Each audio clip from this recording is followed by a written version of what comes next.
Okay, let me make sure this is all good. Hi guys, Mika here. So I am coming to you live from the beach to talk about our book that we're reading, Damaged Not Destroyed by Michael Todd. We're on chapter 8, y'all. We literally got 2 more chapters and we're done with this book. Like, how are you guys feeling about that? I know I'm super excited too. I really am so excited. Oh my gosh. This has been a good read, y'all. Good read. So I know I'm late. Sorry about that. As you can see, I am on vacation. We had a couple of things we had to work out. Plus, I also, wanted to make sure everything was looking good, sounding good before we got set up. So here we are. How you guys doing today? We're gonna give a few more people some time to get on here. Um, so I'm in the courtyard, guys. There's a lot going on out here.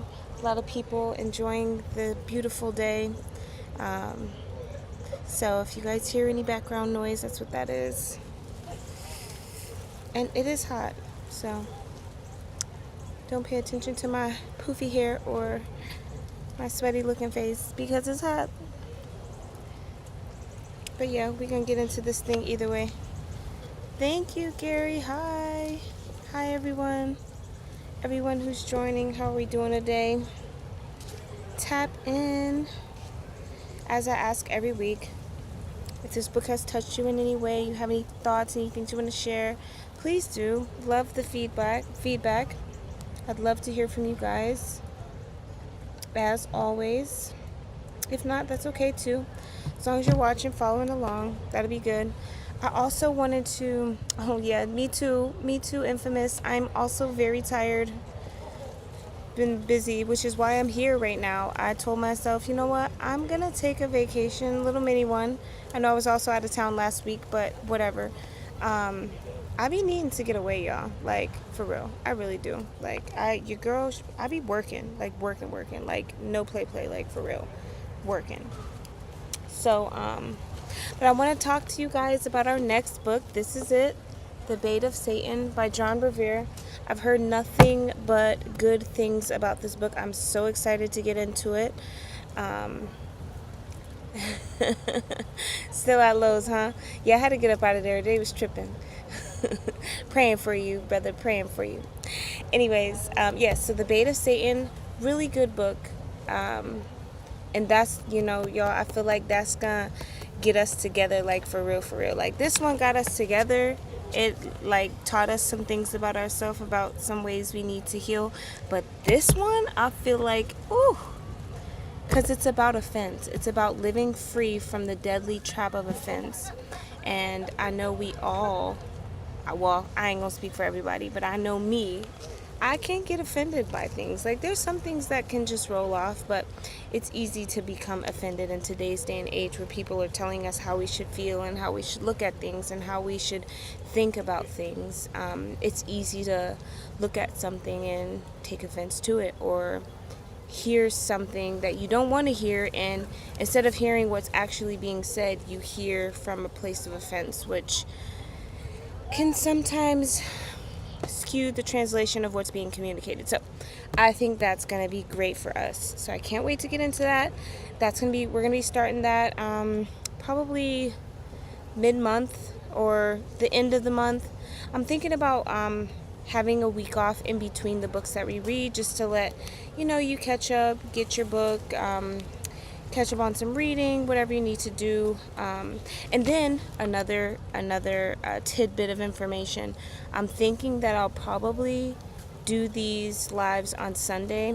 I've noticed that trying to do like Fridays and Saturdays, because like life be lifing, that it's a little more difficult than it should be, but it is. It's proven to be difficult. So Sundays are usually always off. All I usually ever do is church, maybe grab a bite, maybe cook something, I don't know, but I always am free around the times that I would like to be meeting with you guys. So I think that's what we're gonna do. Starting with our next book, we'll stick to Fridays and or Saturdays at 6 and or 7 until we're done with this one, and then we'll move on 2 Sundays at 6, probably 6:30, somewhere in that time frame, when we start the next book.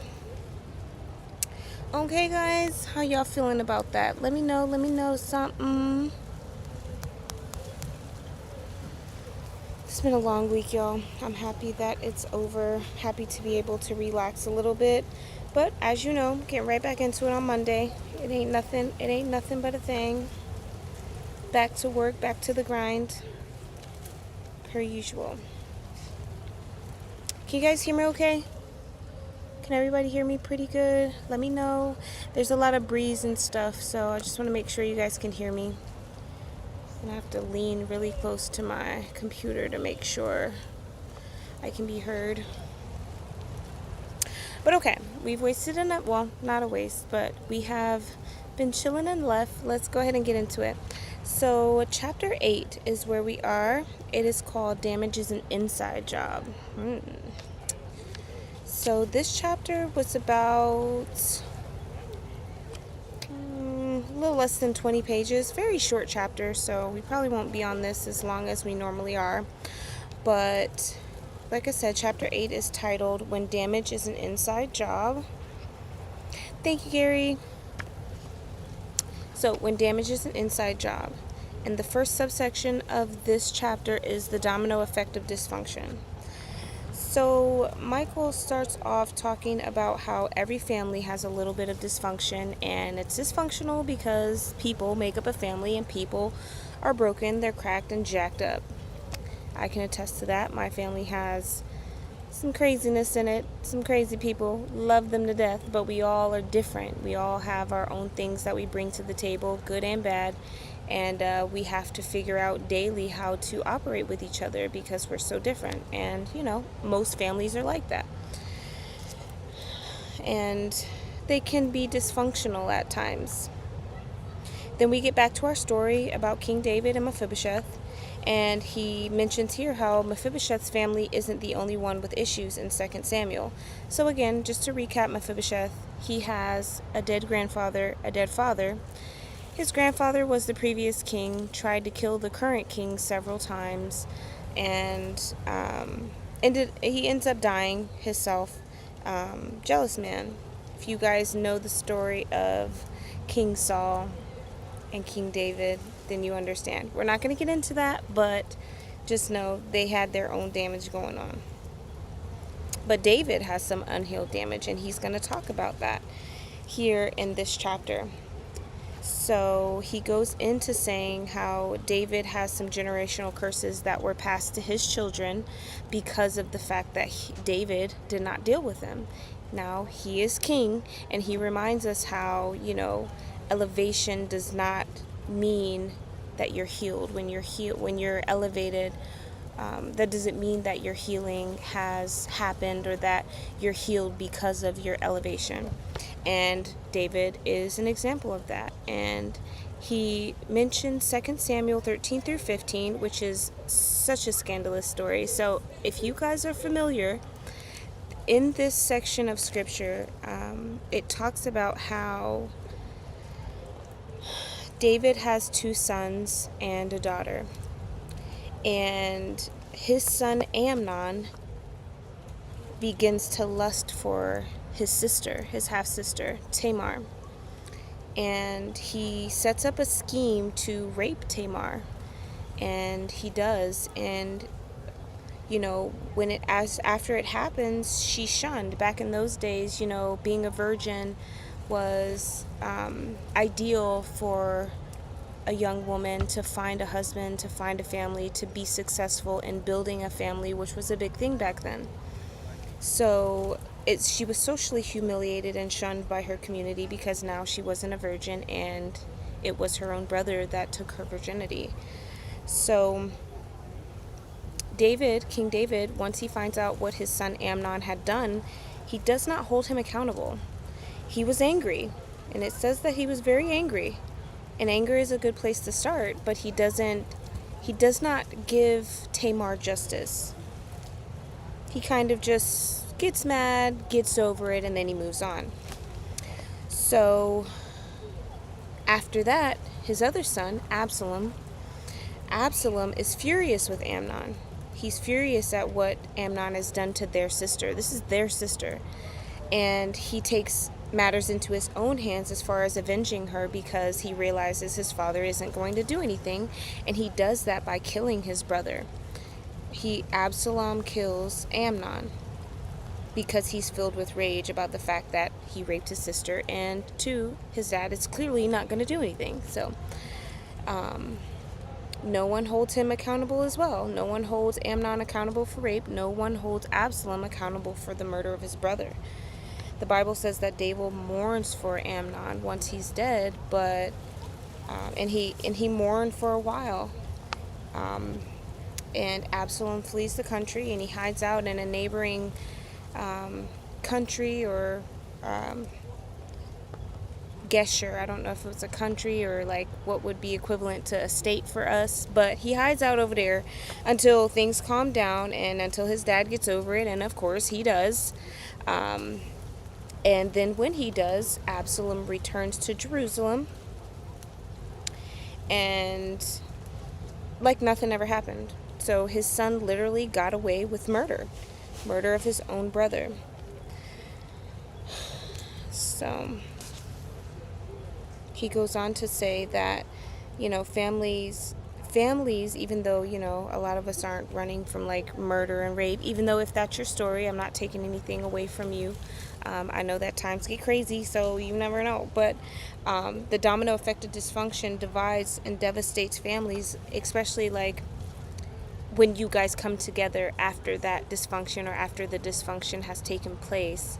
When you come together for the holidays, and when, we try to unite, which we should be doing to keep our families together. I know a lot of families don't do that much these days, but that is something we should be doing. We should be getting together. We should be communing with our families, and a lot of the times families don't because of the dysfunction that hasn't been addressed and the drama that happens every time a family gets together. Sharp words, actions, and environment, toxic environments cause people to not want to come together, and if they do and experience these things, these little backbiting comments and effects of the dysfunction, more damage happens. So it's just a constant cycle. We get together and we know that there are problems, we know that there's pain, we can feel pressure, we know that there's something there, but it's business as usual. We don't want to have the conversations. We don't want to talk about it. We don't want to address the things that are hard. So we just skip over it like nothing ever happened. Same way that David's doing with his murderous son and his son who's a rapist. And we believe the notion that time heals all wounds, but that's not true. That's not true at all. Wounds heal properly only when they are properly treated, when they are properly handled, when they are properly addressed. And if that's not happening, then we're carrying this damage because we're not able to address it. We're not able to face it. We're not able to bring it up in conversation with the ones that we love for whatever reason. And sometimes it's because those people that we love are involved, and not in a good way. So it is discouraging.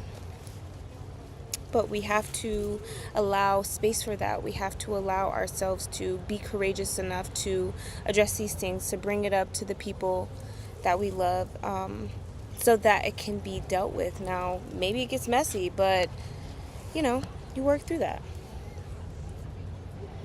The next subsection is called the King's Justice. And in this section of the chapter, it talks about how Absalom, again, he's hiding out after he's killed his brother. He hatches another plan. And it's a little ironic, to be quite honest. He starts by showing up at the city gate, which was the entrance to the city, every day. There people would come to petition the king for justice, which is something his father did not give his sister nor his dead brother. So I think it's ironic that he would come to that space where people are seeking justice, and he starts to provide them with it. So much so to the point where he stole their hearts. He stole the hearts of people from Israel by hearing their case, telling them that they deserve justice and they were right and how things should go in their favor. And if he was king, or if he was, judge, he would give them justice. So he won the hearts of the people of Israel. So the brother killer wins the people's hearts by promising the very thing that David has failed to deliver in Absalom's own case. And by gaining the hearts of those people, there is now, because he's still beefing with his dad about the fact that he did nothing to avenge his sister's rape. So he literally raises up an entire rebellion against his father. Now again, his father runs the entire nation of Israel, but now half of Israel's on Absalom's side. So David hears what's going on, and he decides his only course of action, if he doesn't want a full-blown civil war, is to leave the city and kind of just let whatever happens. Because if David chooses to stand against his son, the whole nation will be at war with itself. Again, half of the nation is on the side of Absalom, and the other half is on the side of King David. Just for the simple fact that, he showed them love, he heard them out, he gave them justice. And the other side is just loyal to the throne. So they've got that going on. So yeah, David decides, instead of going to war with my son, I'm just going to leave and let things die down. I'm seeing like a pattern with David. Like, he's very avoidant. He doesn't like to stir the pot, even when the pot needs to be stirred. How many of us can identify with King David? If I'm being honest, I know I can. I definitely can. Who wants to stir the pot? But sometimes confrontation is necessary. We need to confront certain things. Now, everything doesn't need a reaction or confrontation. We don't have to confront everything, but a lot of things do, and a lot of the things that need to be confronted, we choose not to stir the pot. But anyways, that's my little sidebar. Moving on. He goes on to say, after explaining that his son's defects are a ripple of their father's damage. The sabotage that comes against him in the form of his son coming against him is an inside job. It's silently hidden inside David long before it ever provokes rebellion in his son. And then he says he wonders what David's dartboard looks like. Now, if you guys remember the first chapter, we did the exercise with the dartboards and the dart. Like, what was your board? How did the damage happen to you? And what that damage was, what did it equal? It was like a whole little equation. He's basically wondering, he's saying, what would King David's look like? And then he gives a couple examples, a couple questions. Did a dart hit Kid David in the domain of rejection when his dad didn't bother to invite him to meet the prophet Samuel? So what he's talking about here is, before David became king or was anointed king or any of that as a child, he was a shepherd boy. He would watch after the sheep, and he had five brothers, and they didn't pay much attention to him. He was the youngest. They wasn't really checking for him. And that's how the story of David and Goliath happened. He was coming to bring his brother's lunch. Like, he was not supposed to be there. And they even say it. If you read that story in the Bible, they say, like, what are you doing here? Like, we know you trying to come and be nosy, basically. You're not supposed to be here. Give us our cheese sandwiches and go about your business, because you're not supposed to be here. And David ends up killing Goliath because he's bothered by this Goliath, this giant, who is basically this uncircumcised Philistine is what he calls him. That's basically speaking about the Lord's people. Like, who is this man? Like, he wants smoke? That's how he ends up killing him. He stands up for the Lord and his people and ends up taking him out. So he was great from a young age. He experienced greatness, or he was had greatness in him from a very young age. And it was shortly after that he was anointed king. Now, he didn't take the throne right away, but the prophet had anointed him. whether the people were adhering to that or not. So anyways, that's what he was saying that could have been one of his darts. And then he lists a couple other things here, but we're not going to go into that because I don't want to explain everything that took place. Y'all go and read it. Read your Bible. Like, it is so good. It's so juicy. Like, it's better than the best little show that you could ever watch, honestly, because it gets crazy in here. It gets crazy in there. Like, y'all better know. But then he reminds us that height does not equal healing. David is now king of an entire nation, but the only person that has gone with him through all of these different seasons of his life is himself. You take the real you with you wherever you go. So his unhealed damage is manifesting in different ways in every season. He's king. He's like the biggest person to be, like the biggest celebrity, the most rich, famous person at that time. Yet his unhealed damage is undermining his family and his reign. He's literally losing his kingdom to his son. All because he didn't stand up for his daughter. And I think that's also ironic in the way too, because now here he is trying to show kindness to his best friend's son. He completely treats him, Mephibosheth, completely differently than he treated his own daughter, which is interesting. It's definitely something to take note of. But anyways, he goes above and beyond for him. But his damage is a hindrance to both his fatherhood and his kingship. He literally lost his daughter because he didn't stand up for her, and he's literally about to lose his kingdom because he won't fight his son.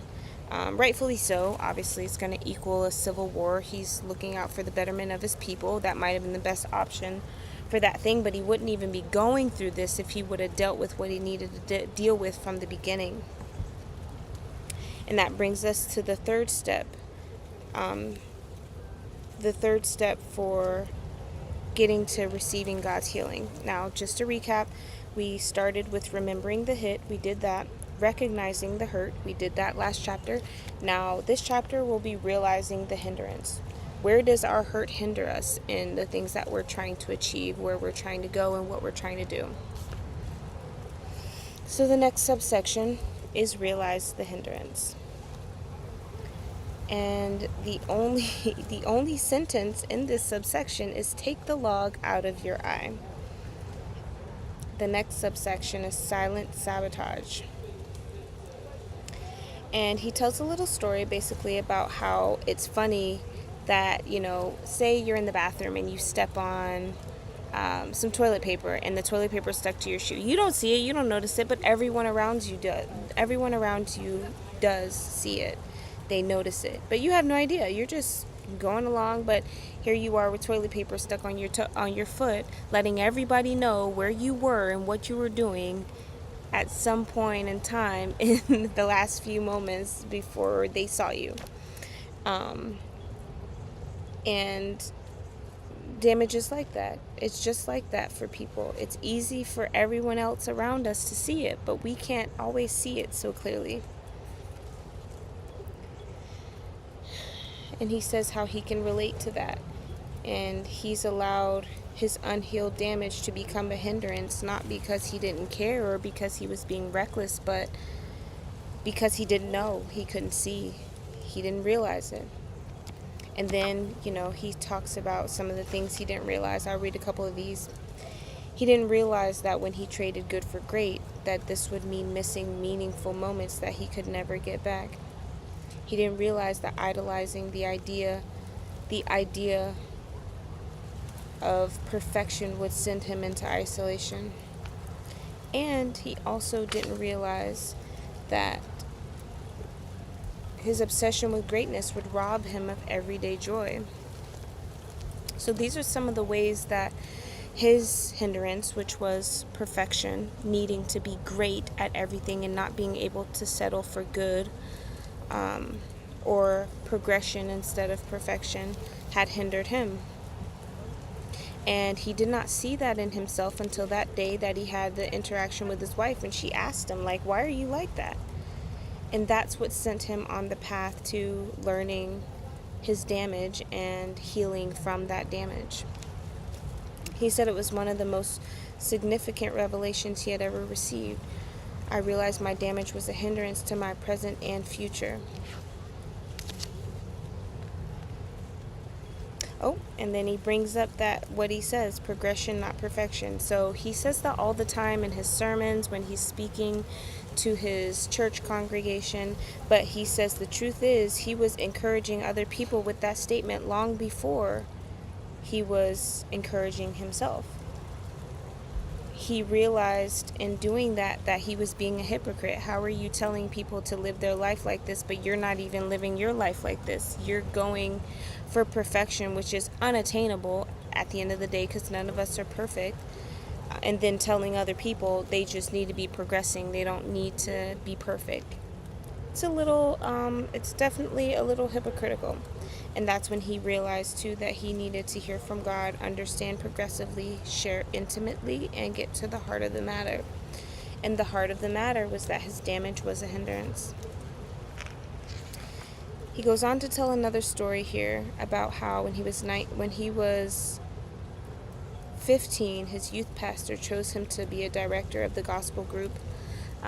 And they came out with a 19-song album. So they worked really hard on this album and did all of these things, and he thought it was going to be perfect. It sounded great in the studio, but then they did their live performance that was going to kind of debut them as like music makers for their church, and it was a flop. They were having problems with sound.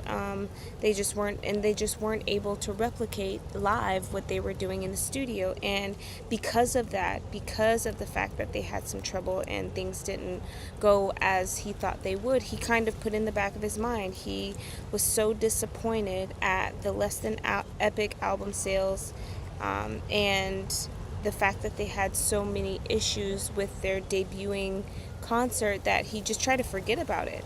He didn't even credit it to himself, never listened to it again, none of that. And he felt embarrassed and ashamed by it instead of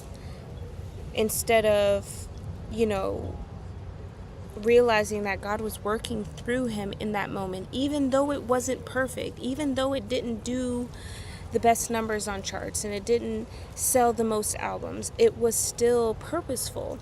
And because it didn't go the way that he had hoped and it wasn't perfect, he allowed himself to forget that. And he kind of put it in the back of his mind until he was working out with some friends and they asked to put it on, and they're all singing and jamming to it, and he said it kind of like challenged his perspective because he wanted to be a good sport. He turned it on, and as he listened and watched how they were reacting to it, he realized that by hearing his creative work with fresh ears, it brought to him the remembrance that God used him for something. This wasn't about being perfect. It was about reaching people. It was about touching the hearts of people with the music that God had put on his heart. And he says that it reminded him of a scripture. And the scripture says, "How can you think of saying to your friend, 'Let me help you get rid of that speck in your eye,' when you can't see past the log in your own eye? Hypocrite. First, get rid of the log in your own eye, then you will see well enough to deal with the speck in your friend's eye." And that's Matthew 7:4-5. So he realized in that moment how he had been hindered by his obsession with greatness, how he wasn't able to see the goodness that was in that project because it hadn't been perfect. And then he goes on to say that, even though these things are happening, we're not consciously trying to undermine our relationships, our creative pursuits, career, and our future success. But now we have to take accountability for realizing where our damage is hindering us in the pursuit of these things. We realize that unforgiveness will keep us from understanding. Realize that excuses will keep us from executing. Realize that poor communication will keep us from connection. Realize that a victim mentality will keep us from seeing victory. And he says to be aware, friend, be aware. sometimes, like we said in the beginning, it's harder for us to see what's wrong with us or where we're falling short without the help of a friend, without the help of someone who is trusted. So he's got yet another exercise here about where we document the enemy's lies and then what the truth that is the exact opposite to what the enemy tells us as far as how he lies to us. We're not good enough. We're not beautiful enough. We're not great enough. We are beautifully and wonderfully made. God has a purpose for our lives. A couple of the examples he gives is that I'll just keep going until I drop. But the truth of that is rest is a part of God's design for me. Rest is necessary.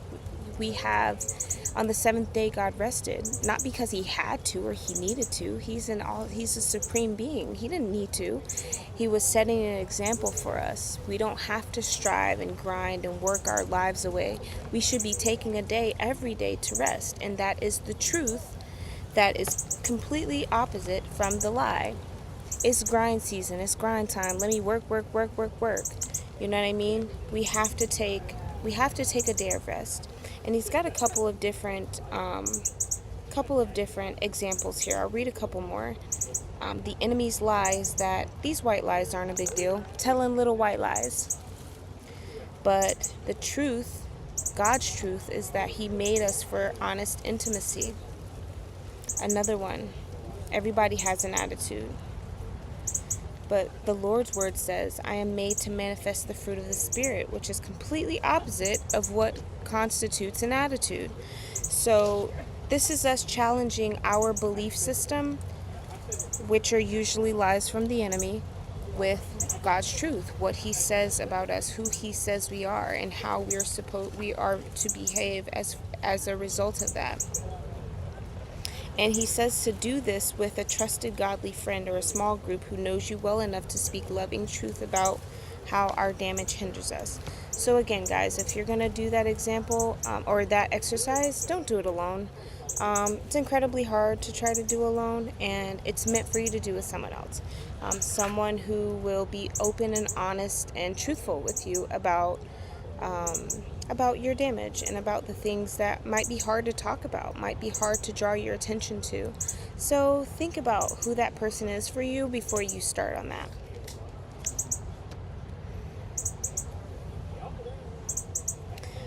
Alright, and then he wraps up this chapter by saying a domino of dysfunction can start a chain reaction of negative interactions, hateful words, wounding actions, violating exposures, and toxic environments. This is exactly what David experiences with his family, with his sons, and with his daughter. And it can keep going, domino effect, continue to go and go and go until it's addressed. But healing does the same thing. Healing can start a revolution of forgiveness, resulting in a lifetime of love, hearts full of harmony and undeniable unity. So he challenges us at the end of this chapter by saying, tip the domino in the direction of healing. Don't let our damage be a hindrance. Don't let our damage hold us back from the things that God has called us to do, from the purposes that he has given us. No matter how hard they are to believe, no matter how impossible they seem, he gives us these things, these dreams, these desires for a reason. It's doable with the Lord. And this is something that I always hear. God won't put more on you than you can bear. Yes, he will, because he wants you to lean on him in order to get it done. God has put several things on me that I just could not get through, but the only thing that kept me going was the fact that I knew that he was with me, that he was carrying me, that if I had no one else, I had him. And I know that sometimes sounds a little hard to do and hard to believe. We need people to talk to and things like that. But once you realize that your strength comes from the Lord, yes, community, yes, other things, but first and foremost from the Lord. Oh, he gives your heart joy in situations that should make you sad, depressed. He gives us strength in situations where we feel weary and like we can't go on. He teaches us that we can endure. even the hardest of the things, because He gives our minds, our bodies, our spirits rest when we need it, if we'll just lean into it. If we'll just let go of the reins, of the control, and let Him lead our steps and direct our path. That was good, y'all. Short but good nonetheless. And next week we're on to chapter 9, and then we got one more, y'all. I'm so excited. It's been so great being with you guys every week, us talking about this, about getting healed. I just love this so much. I really do. I'm super, super excited for our next book. Sorry guys, a lot of wildlife. It's birds flying, it's a rabbit over there, it's a whole lot going on, so my attention is here, there, and everywhere. But yeah, it's really been fun meeting with you guys every week. I really enjoy being able to talk about these things, y'all. I don't have a whole bunch of friends, I don't need a whole bunch of friends, but at the end of the day, you know, I learn a lot. I take my walk with the Lord very seriously, and you know, I be wanting to share, and this allows me to do that. Yeah, and it means a lot to me. So I appreciate all of you guys who are tuning in, who are interacting, you know, all of you who have gone and subscribed to my YouTube. Please go and do that. The link will be above or below, depending on where you're watching. So yeah, please go and show your girl some love, you know, comment, interact. If nothing else, just subscribe. I would really, really love that. And yeah, we're in this together. Like, I want to be with you guys. I'm happy to have been with you guys. I appreciate y'all who are tuning in and showing me some love. I really do. It means a lot to me. It really does. It really, really, really does. And don't forget, next book. Oh, wait a minute. Dropping my things, y'all. All my things. But the next book is The Bait of Satan by John Bevere. Go ahead and get your copy, download on Audible. You guys can go ahead and start reading if you finished up Damaged Not Destroyed. I am so tempted, but I don't want to spoil it, so I'm going to wait. I've literally read everything else. I've read the synopsis on the back. There's a little bit of, in the front cover, there's an acknowledgement, preface or preface, whatever, however you say it. I've done all of that because I'm super excited. But I want to read along with you guys. So I'm going to wait. I'm going to hold off. But yeah. Well, so I know this was a little bit of a shorter episode, but no worries. It was a really short chapter. I think the next two are also pretty short. So we'll be getting to them, getting through them. Y'all know? You know what I'm saying? You know what I'm saying? But anyways, yeah, so I'm going to sign off. Thanks again for you guys who are tuning in.